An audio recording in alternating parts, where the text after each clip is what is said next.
Le PSG et Brest se sont quittés sur un match nul, 2 buts partout et on va débriefer ce match dans cette vidéo. Salut à tous les gars, c'est Azial. Aujourd'hui, on se retrouve pour une nouvelle vidéo. Vidéo où on va débriefer, ça faisait un petit moment débriefer un match du Paris Saint-Germain. J'avais pas fait de débrief du PSG et globalement même, j'avais pas fait de débrief de match depuis le trophée des champions du PSG. Parce que c'est vrai que dans ce mois de janvier, je sais pas vous, mais personnellement, j'ai pas trop de matchs qui m'ont, on va dire, accroché. Même les matchs du PSG, qui pourtant est mon club de cœur, voilà, supporter du PSG ici, et bah j'avais pas débriefé de match depuis le trophée des champions parce que bah voilà, les matchs de Coupe de France, j'avais pas trouvé ça hyper intéressant à débriefer, t'avais pas vraiment, on va dire, de nouvelles choses à voir, t'avais pas d'apprentissage à tirer de ces matchs-là, et le match contre Lens, malheureusement, j'avais pas pu le débriefer pour d'autres raisons, et puis voilà, là aujourd'hui on revient, petit débrief face à Brest, premier contre troisième, quand même important de le rappeler que Brest fait une très grosse saison pour le moment.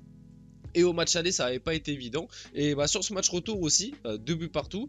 Aussi, petit disclaimer avant qu'on rentre dans le vif du sujet, je pense que ça s'entend un petit peu. Je suis un peu pris du nez, un peu malade, donc je suis désolé pour ma voix. Voilà, on va essayer de faire un maximum. On va essayer quand même de proposer un bon débrief, d'avoir des bons arguments, etc. Bien évidemment.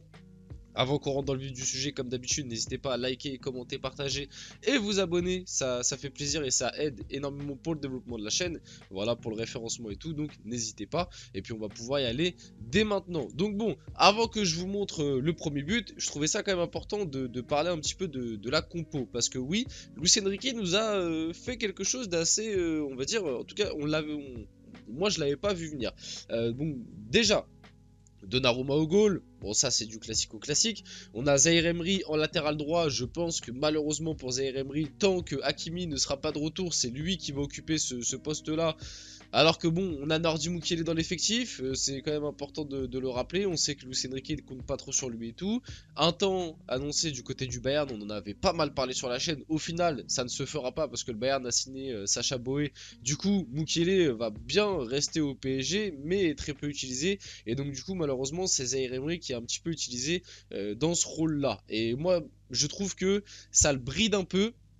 Même si Zaïre Emery a été plutôt bon, je trouve que ça le bride un peu et que au milieu de terrain, tu perds un peu l'impact qu'avait un Zaïre Emery. Même si c'est vrai que quand on a le ballon, Zaïre Emery vient s'incorporer dans le milieu de terrain, mais c'est pas pareil que quand tu es directement dans le milieu et t'as pas besoin en phase défensive de te replacer latéral droit. Donc sur ça, c'est un petit peu dommage. On avait Danilo Pereira, Lucas Hernandez en charnière centrale avec ça se transforme en défense à 3 avec Beraldo à gauche.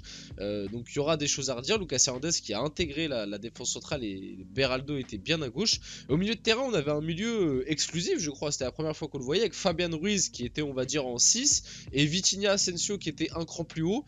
Bon.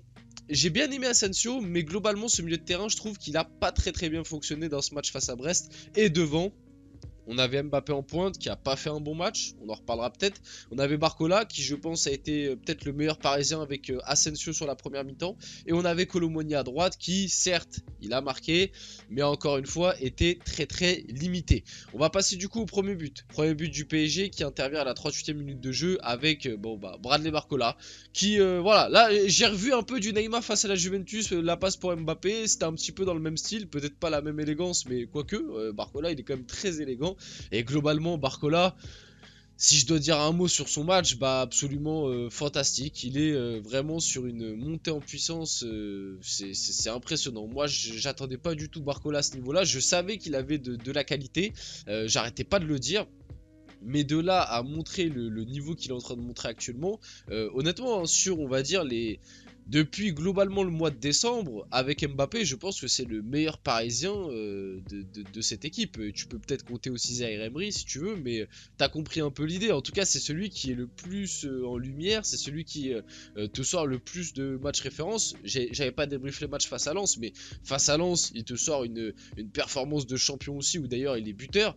Non, franchement, Barcola, bravo. Et en plus, bon, malheureusement, on reparlera un peu de son carton rouge en fin de match, pour une certaine raison.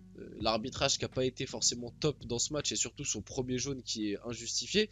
Mais voilà, Barcola a été très bon. Petite passe du coup en louche pour Asensio qui vient marquer. Voilà le but du 1-0. La finition est belle. Et pareil, Asensio, j'ai bien aimé au milieu de terrain, mais je sais pas vous. Moi je trouve qu'en première mi-temps ça a été très bien. Comme globalement en fait la prestation parisienne, hein, le PSG fait une bonne première mi-temps. C'est un globalement un bon match du PSG en première mi-temps. Le souci c'est qu'en deuxième mi-temps ça a totalement lâché.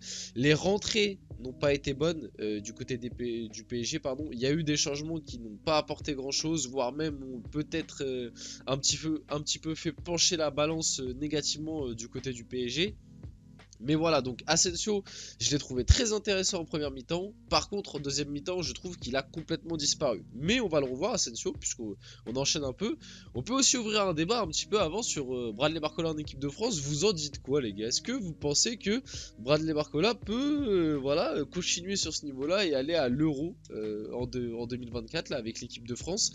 Ça me paraît compliqué, même si sur le papier, ça devrait être logique finalement, parce qu'à l'heure actuelle, au PSG, bah, t'as un mec qui s'appelle Randal Kolo Muani qui est pressenti pour aller à l'Euro, alors que dans la hiérarchie au PSG, il est derrière Bradley Barcola. Après, on sait que Didier Deschamps, il aime énormément ce truc de groupe. Je crois aussi que Deschamps, il n'y a pas si longtemps que ça, il avait parlé un petit peu en conférence de presse en expliquant que c'était compliqué d'intégrer un joueur dans un groupe à seulement quelques mois d'une grosse compétition.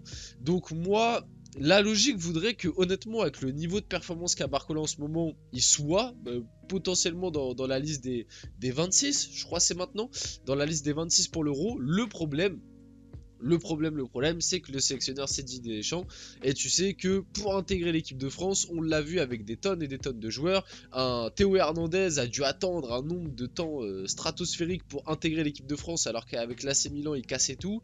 Un Christopher Nkunku pareil, il a dû attendre un certain temps avant d'être sélectionné et tout. Donc malheureusement pour Bradley, je pense que l'Euro ça va être compliqué. On sait jamais après s'il y a potentiel blessure, parce qu'en plus j'ai vu là malheureusement pour lui, on lui souhaite un bon rétablissement, mais Kingsley Coman s'est blessé et ça a l'air d'être plutôt grave. Je crois que ça parle de 2-3 mois d'absence.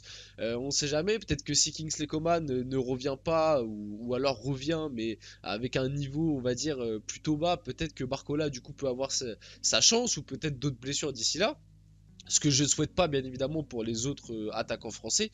Mais voilà, Barcola en tout cas peut potentiellement faire partie des petits papiers dans très peu de temps, comme un petit peu l'a fait Zaïre Emery très récemment. Mais pour le moment, je miserai plus pour il ne fera pas l'Euro. Il fera les JO par contre. Bah, voilà, avec la France Espoir, je pense qu'il fera les JO, mais je pense pas qu'il fera l'Euro. En tout cas pour le moment, on verra comment ça va se passer par la suite. Le deuxième but du PSG. Encore une fois, c'est lui, Bradley Barcola, qui va encore une fois glisser un petit ballon à Asensio, qui fait encore un très bon déplacement, un très bon appel. Comme je l'ai dit, hein, la première mi-temps d'Asensio, j'ai aimé. C'est juste le souci, c'est qu'en deuxième mi-temps, il s'est un petit peu éteint comme globalement cette équipe du PSG. Et ça, c'est un truc qu'il va falloir améliorer et dont on peut encore une fois s'inquiéter. Le fait que dès que le PSG et un petit peu voilà, un petit peu dominateur, commence à mener au score, tout de suite tout le monde arrête de jouer, et ça c'est très problématique. Donc il le donne à Asensio, Asensio frappe, cette fois-ci c'est arrêté par Marco Bizot, ça revient dans les pieds de Kolo Muani qui vient finir dans le but vide, même s'il y avait le défenseur, il arrive quand même à bien placer son pied devant. Kolo Muani qui est encore une fois buteur. Alors on va voir vite fait les stats de Kolo Muani. Stade de Kolo Muani depuis son arrivée au PSG en Ligue 1, 13 matchs, 5 buts, 2 passes D en Ligue 1, c'est 7 tirs cadrés pour 5 buts. Statistiquement, c'est ok. Honnêtement, statistiquement c'est ok. Le souci, c'est qu'encore une fois, hier soir, moi je suis désolé, le match de Kolo Muani est catastrophique. C'est pas le seul. Vite fait, si je peux parler un petit peu de certains flops. Hier, Kolo Muani, c'est compliqué. Comme je l'ai dit, Mbappé, il fait vraiment pas un bon match. Ça a été pas mal en première mi-temps. En deuxième mi-temps, il a tout raté quoi. À part à des moments, il a réussi 2-3 contrôles orientés et puis il a accéléré, mais après ça a amené à pas grand chose, soit des tirs non cadrés, soit des passes loupées, soit des actions qui menaient à rien. Donc Mbappé c'est compliqué. Barcola ça a été très bien, Asensio bien en première mi-temps, Fabian Ruiz je trouve ça a été compliqué, Vitinha ça a été pas mal en première mi-temps, beaucoup moins en deuxième, Zaïre Emery ça a été bien derrière, Lucas Beraldo on peut en parler parce que c'était l'un de ses premiers vrais matchs on va dire en tant que titulaire et tout. Avec le ballon c'est très cool.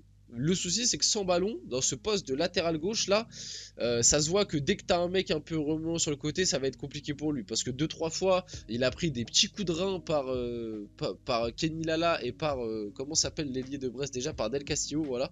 Il a pris 2-3 petits coups de rein par les deux là, et tu vois qu'en 1 contre 1, c'est très compliqué pour lui. Et globalement, Donnarumma, ça a été bien. Il a fait les arrêts qu'il fallait, les 2 buts qu'il prend, on va dire qu'il peut pas faire grand chose de plus.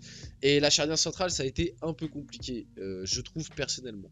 Les 2 buts brestois, on va vite fait les montrer. Quand même, Madi Camara qui est trouvé tout seul dans la surface, malheureusement c'est contré par Danilo Pereira et ça vient tromper Donnarumma. Et le deuxième but sur un centre de Satriano, Mathis Pereira là, je viens mettre une Madjer au parc. Et puis voilà, on finit le truc là-dessus. Parler aussi du carton rouge de Barcola. Bah voilà, le premier jaune est complètement immérité. On a revu l'action et tout. Bon, il a un petit peu pété un câble en fin de match, ça arrive. Et puis voilà, sur ce débrief du PSG, globalement un peu déçu de cette deuxième mi-temps. Ça reste quand même, on va dire, c'est pas si grave que ça, mais va falloir un peu s'inquiéter. Bref, j'espère que cette vidéo vous a plu. Si c'est le cas, n'hésitez pas à la liker, commenter, partager et vous abonner les gars, c'était Azial. Et on se retrouve très rapidement pour une prochaine vidéo.